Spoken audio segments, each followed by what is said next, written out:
sebagai orang Islam, macam mana kita nak menjawab atau menghadapi orang bila kita tegur ataupun teguran untuk buat baik, tapi dia nak untuk pulang ke Islam.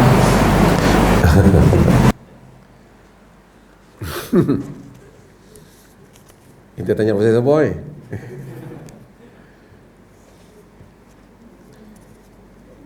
Dia kata tadi pun wartawan duk tanya saya yang ni kalau satu orang tu bila orang ugut dia nak keluar dari Islam.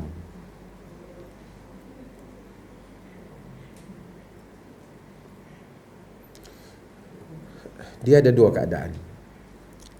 Satu, tindakan individu seseorang yang mengganggu gugat masyarakat. Macam ni. Dia bertindak dengan satu tindakan yang bukan personal punya, not personal sin. Bukan dosa pribadi. Tapi dia dah jadi dosa umum. Macam mana? Contohlah, dia buat benda salah. Misalnya dia buat benda yang tak elok. Kalau tak, dia dengan Allah ya.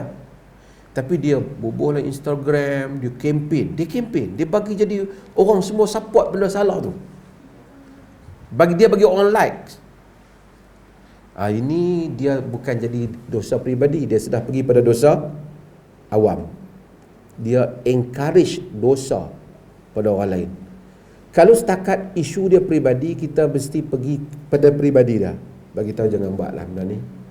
Tapi bila dia mengajak benda tu kepada orang ramai, join dia, ataupun akui benda yang dia buat tu salah, itu dah jadi part yang kedua, dosa umum, yang membabitkan hal ehwal umum.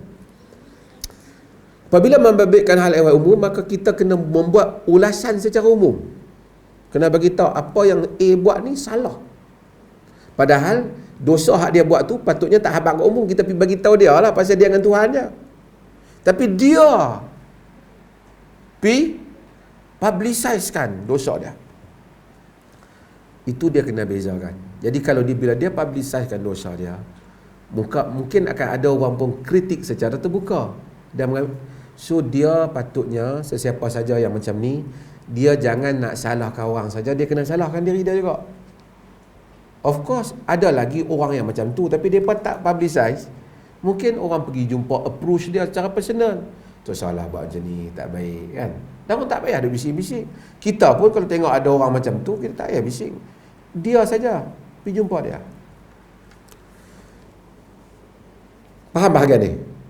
Bahagian yang kedua ialah, walau bagaimanapun,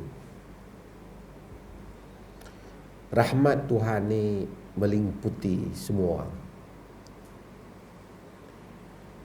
Kalau kerana satu orang tu mendapat petunjuk disebabkan kita, tiba-tiba pelajar kuib pergi mesej kat abang Sajad kita ke apa, abang kata, abang saya cadang abang buat, dia tersentuh dengan nasihat ni, lalu dia okey, dia satu yang baik, betul tak? Kan? Abang, saya ingat abang tu sahabat ini, saya sebenarnya kesian kat abang, saya doa supaya Allah bagi kekuatan abang berubah. Macam kan?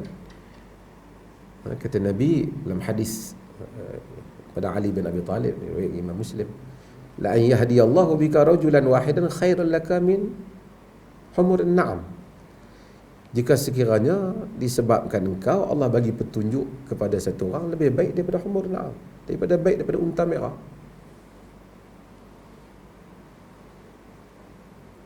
Khairun mimma tala'an alaihi syamsu wa ma gharabat. Lebih baik pada satu tempat yang tenggelam dan terbitnya matahari. Jadi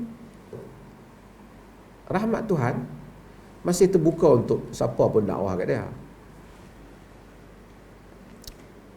Cumanya kita, bila ada orang kata nak keluar ke apa, mungkin dia peras ke apa, Tuhan mengetahui hamba-hambanya. Cuma mulut kita ni jangan lebih pada rahmat Tuhan. Jangan kita dia ni rosak dah, memang ahli neraka dah. Jangan. Man qala halakan nas wa huwa ahlakuhum. Hadis riwayat Imam Muslim. Siapa yang kata jahanam orang, dia jahanam dulu lah. Binasa.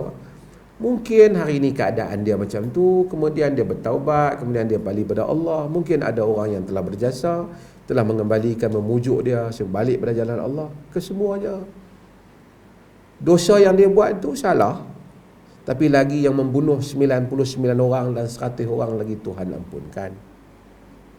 Lagi kan Abu Sufyan yang berperang dengan Nabi-Nya Muhammad sallallahu alaihi wasallam masuk Islam, Tuhan ampunkan. Bahkan Nabi pemujuk hati Abu Sufyan. Nabi kata, man dakhala masjidal haram fahuwa amin, wa man dakhala baita Abi Sufyan fahuwa amin. Siapa yang masuk ke Masjidil Haram, dia selamat. Siapa masuk ke rumah Abu Sufyan, dia selamat. Sebab apa? Masuk rumah Abu Sufyan, dia selamat. Kata Abbas pada Nabi, wahai Rasulullah, Abu Sufyan ni orang yang suka kalau dia diangkat, dia dipuji. Baru dia masuk Islam, pembesar Quraisy. Patutnya Nabi kata, siapa masuk rumah Masjidil Haram, dia selamat.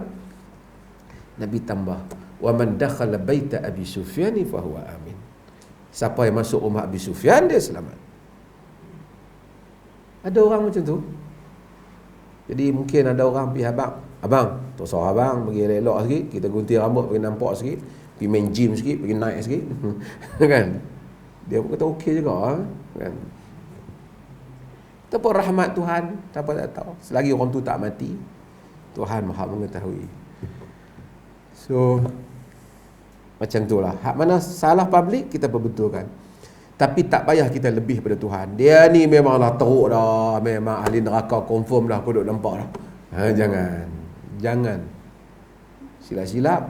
Orang yang kita sangka masuk neraka tu masuk syurga, kita pergi masuk neraka kerana kita mendahului keputusan Tuhan terhadap hamba-hamba dia. Kita hanya hukum atas salah perkara itu. Rahmat Tuhan wasi'at kulla syai', meliputi segala-galanya. Okey.